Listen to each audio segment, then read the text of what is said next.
Si China posee 800.000 millones de dólares en deuda de los Estados Unidos, como es el caso, entonces, por supuesto, el gobierno estadounidense, como deudor, debe pagar intereses. Esto significa que tú, yo y todos los demás contribuimos con impuestos cada año, que van a Washington y no se utilizan para financiar nuestras carreteras, escuelas o hospitales. En su lugar, ese dinero es recaudado por el gobierno de los Estados Unidos y enviado a Pekín para cubrir los intereses de la deuda, intereses que China aprovecha para fortalecer al Ejército Popular de Liberación. Todo esto ocurre de manera discreta, porque si los estadounidenses entendieran esta dinámica, se darían cuenta de que, detrás de las apariencias, la realidad es completamente opuesta a lo que suelen creer. Este es el trasfondo económico del capitalismo que vemos reflejado en el contexto de Oriente Medio.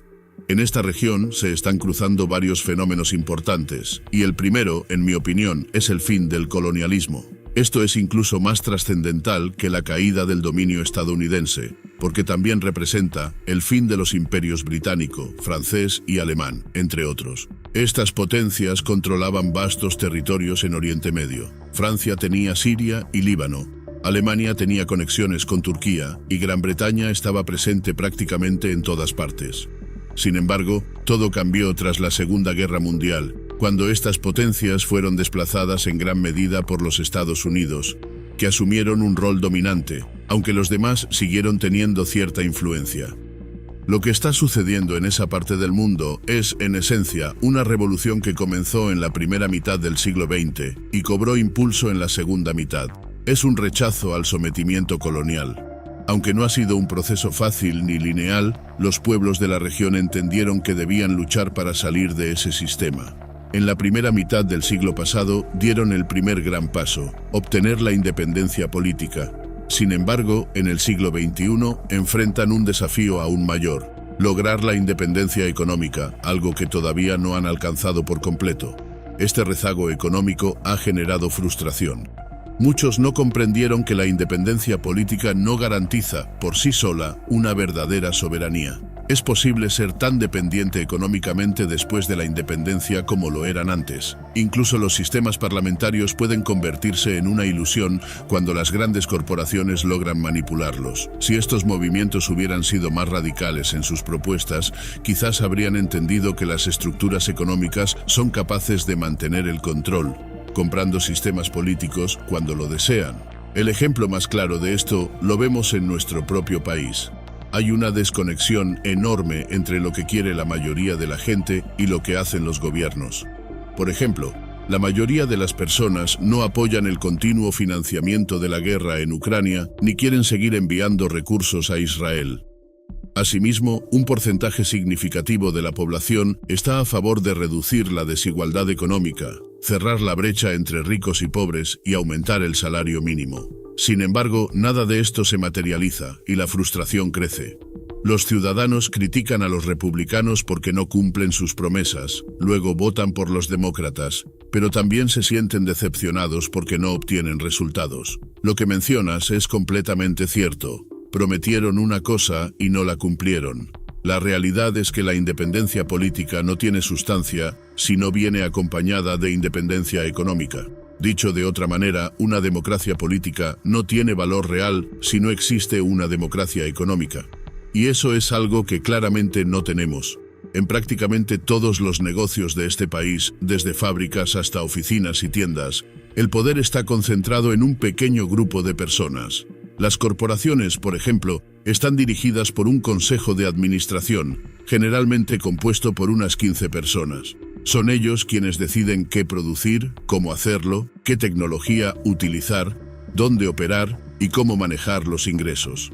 El resto de nosotros somos simplemente empleados, sin poder de decisión ni capacidad para elegir quién toma esas decisiones. Los accionistas tienen ese poder, pero ellos no son los trabajadores. En este sistema no existe una verdadera democracia económica, y eso socava por completo la credibilidad de una democracia política. Por eso, cuando figuras públicas como Kamala Harris hablan de preservar la democracia, lo único que queda por hacer es sonreír con escepticismo.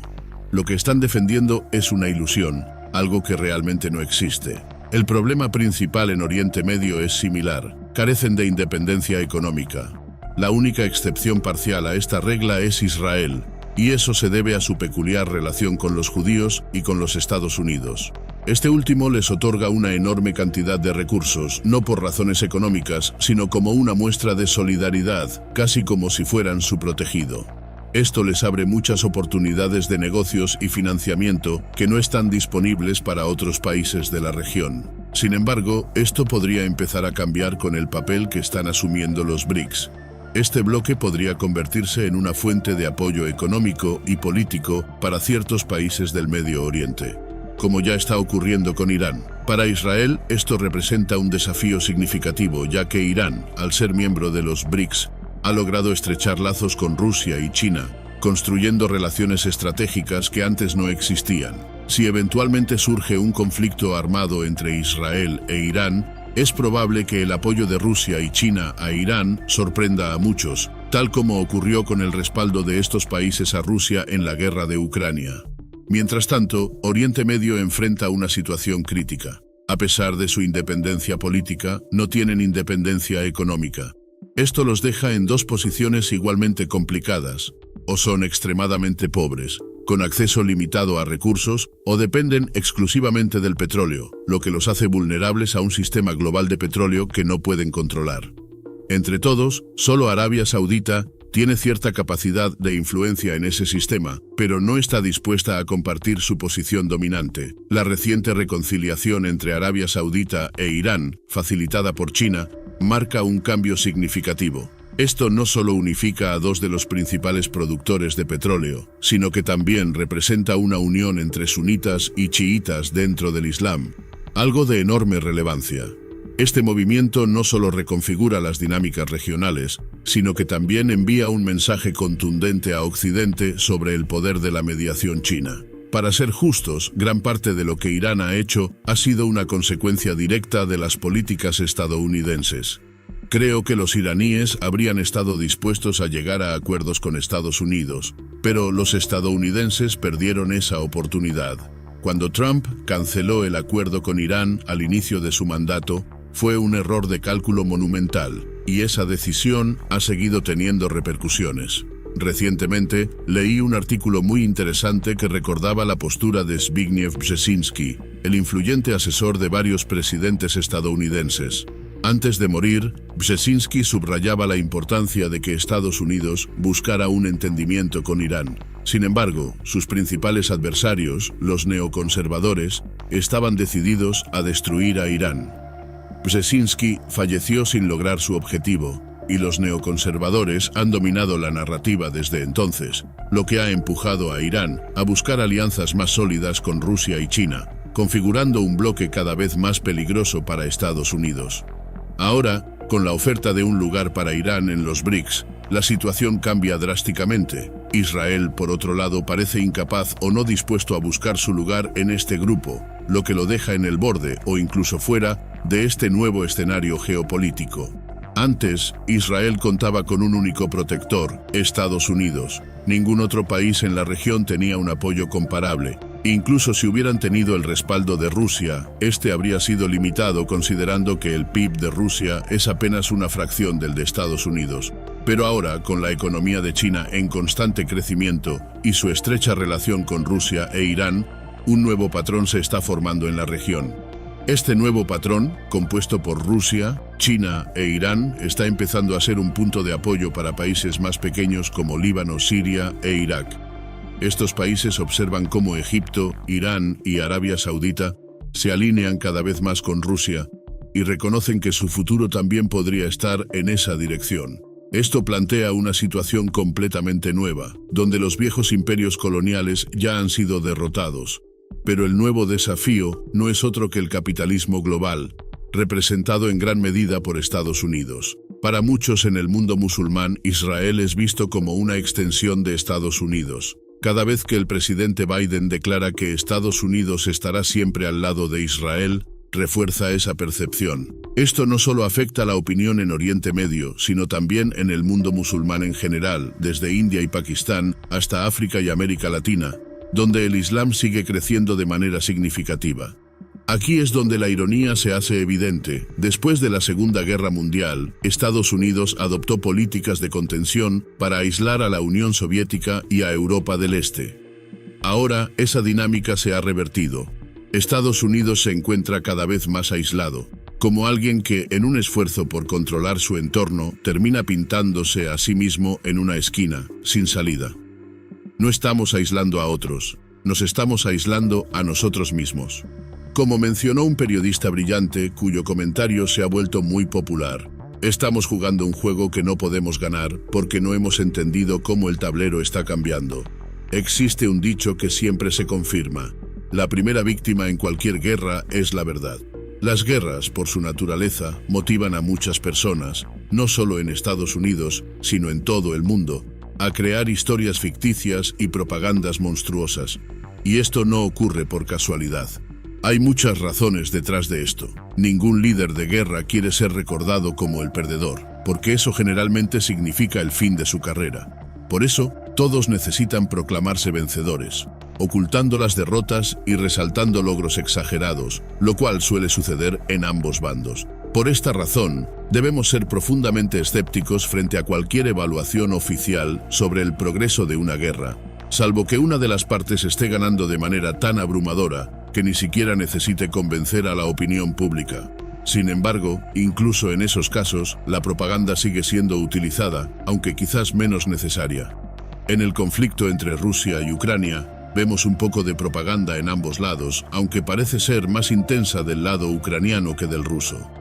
No obstante, toda información debe ser tratada con cautela y escepticismo. Por otro lado, no podemos ignorar que esta guerra es profundamente asimétrica. La diferencia entre Rusia y Ucrania es tan abismal como la que existe entre Rusia y Estados Unidos. Estamos hablando de un coloso enfrentándose a un ratón. En este escenario, las probabilidades de que el ratón gane son mínimas, algo que cualquiera que preste atención puede reconocer. Sin embargo, esta desigualdad se reduce con el apoyo que Occidente decidió brindar a Ucrania. Una decisión que no surgió de la noche a la mañana, sino que fue tomada hace más de 10 años, en 2014. Tras el fin de la Guerra Fría, todos los países de Europa del Este que alguna vez estuvieron aliados con Rusia, desde Polonia en el norte hasta Bulgaria en el sur, se declararon independientes. Ya no dependían de la Unión Soviética, y los gobiernos de esos países colapsaron, siendo reemplazados, en su mayoría, por administraciones de derecha. Ucrania no fue una excepción, aunque su transición fue más lenta. Durante un tiempo tuvieron un líder abiertamente prorruso, pero este fue derrocado, y los Estados Unidos desempeñaron un papel clave en ese proceso, como lo hicieron en muchos otros países de la región. ¿Qué tan importante fue su influencia? En algunos casos mucho, en otros menos. En el caso de Ucrania, su implicación fue significativa. El gran debate giraba en torno a si estos países serían realmente independientes, como Suiza o Austria, por ejemplo, o si se integrarían plenamente en la esfera de influencia de Europa Occidental. Aquí es donde comienza la disputa. Los rusos aseguran, con evidencia sólida, que se les prometió que la OTAN, la organización antirrusa de Europa Occidental y Estados Unidos, no se expandiría hacia el este. Esta promesa, según ellos, fue parte del acuerdo que permitió a Rusia dejar ir a Europa del Este. Es una pregunta válida preguntarse si Rusia, en cualquier caso, podría haber impedido esa expansión. Probablemente no. Sin embargo, las promesas fueron hechas por un grupo de diplomáticos y políticos estadounidenses y británicos de alto nivel. Pero, en los años que siguieron, sucedió exactamente lo contrario de lo prometido. En la década de 1990, la OTAN comenzó a expandirse. Polonia se unió, y más tarde también lo hicieron los estados bálticos, contradiciendo directamente lo que, según los rusos, se les había garantizado. Cuando la OTAN comenzó a expandirse hacia esos países que formaban un cordón de seguridad desde Polonia en el norte hasta Bulgaria en el sur, Rusia perdió una importante zona de amortiguamiento. Este grupo de países, con su población y geografía, separaba a Rusia de Europa Occidental. Esa distancia ofrecía tiempo y espacio suficiente para que los rusos pudieran reaccionar ante cualquier amenaza militar. La preocupación de Rusia por posibles invasiones desde Europa Occidental no es infundada. Basta recordar su historia. Napoleón invadió Rusia. La Primera Guerra Mundial también trajo invasiones, y en la Segunda Guerra Mundial Hitler llevó a cabo su ofensiva. Desde su perspectiva, preocuparse por la seguridad fronteriza es razonable, aunque otros no compartan esa postura. Sin embargo, tras la caída de la Unión Soviética, Rusia tuvo que renunciar a ese cordón de seguridad. Durante los primeros años, bajo líderes como Yeltsin, el país enfrentó una crisis monumental, tanto política como económica. Vladimir Putin asumió el liderazgo en un momento de inmensas dificultades. Reconstruir un sistema colapsado ya sería complicado en cualquier contexto, pero para Rusia, con sus desafíos únicos, fue particularmente arduo. A pesar de eso, Putin logró estabilizar la economía en cierta medida. Sin embargo, en el ámbito internacional, la situación era otra. Los países de Europa del Este se estaban uniendo a la OTAN, y él parecía incapaz de detenerlo. Protestó. Advirtió que estas acciones eran una amenaza, pero nada cambió. Mientras tanto, Ucrania, que había estado mucho más integrada a Rusia que otros países como Polonia o Rumanía, se convertía en un punto de fricción cada vez mayor. Ucrania tiene un vínculo cultural profundo con Rusia. Por ejemplo, uno de los platos más emblemáticos del famoso restaurante Russian Tea Room en Nueva York es el pollo Kiev, una receta originaria de la capital ucraniana. Este tipo de lazos históricos y culturales subraya lo intrincada que es la relación entre ambos países. Sin embargo, tras la expansión de la OTAN, Rusia comenzó a percibir que Ucrania también estaba siendo desconectada de su esfera de influencia. La situación se intensificó hace aproximadamente 10 años, cuando Rusia trató de mantener su control sobre Georgia, una antigua república soviética al sur, de donde era originario Stalin. Georgia, al igual que Ucrania, formaba parte de la Unión Soviética como una república independiente dentro del sistema federal del bloque socialista. Esa conexión histórica hacía que Moscú considerara estos territorios como partes integrales de Rusia. Con el tiempo, la OTAN continuó avanzando, y desde la perspectiva rusa estaba literalmente separando piezas clave de su antigua estructura. Putin en varias ocasiones dejó claro: no permitiremos que esto continúe. La crisis alcanzó un nuevo nivel con la revolución de Maidán en Ucrania, que derrocó al gobierno prorruso e instaló una administración más alineada con Occidente. En este contexto surgió Volodymyr Zelensky, un comediante muy popular en Ucrania que se convirtió en presidente. Su carrera como actor le permitió proyectar la imagen de un líder en lucha, adoptando con habilidad un rol que resonó entre los ciudadanos. Su llegada al poder simbolizó para Rusia un cambio definitivo en la dirección que Ucrania estaba tomando, alejándose cada vez más de su influencia histórica. Y luego anuncian abiertamente que están trabajando para incorporar a Ucrania en la OTAN. Para Putin, eso fue el límite. 2 días después, Rusia invade Ucrania. Es cierto que ya había estado acumulando tropas en la frontera durante semanas, incluso meses, y Estados Unidos sabía lo que estaba por venir. Sin embargo, muchos pensaban que solo estaba jugando una carta de intimidación, un farol más, pero esta vez no era un farol. Putin movió las tropas y, 2 días después de la última advertencia, comenzó la invasión. Ahora, ¿qué ocurre? Estados Unidos se encuentra atrapado en una situación para la cual no parece tener un plan claro. En su visión, casi ilusoria, imaginan que pueden fragmentar a Rusia, reduciéndola de su condición de coloso que se extiende desde el Océano Pacífico hasta el Mar del Norte. Esa ha sido siempre la ambición de algunos, dividir a Rusia en pequeñas repúblicas independientes como Kazajistán, Uzbekistán, Armenia y otras que ya tuvieron ese estatus bajo la Unión Soviética. De esta forma piensan que sería mucho más fácil manipular una colección de estados pequeños y separados.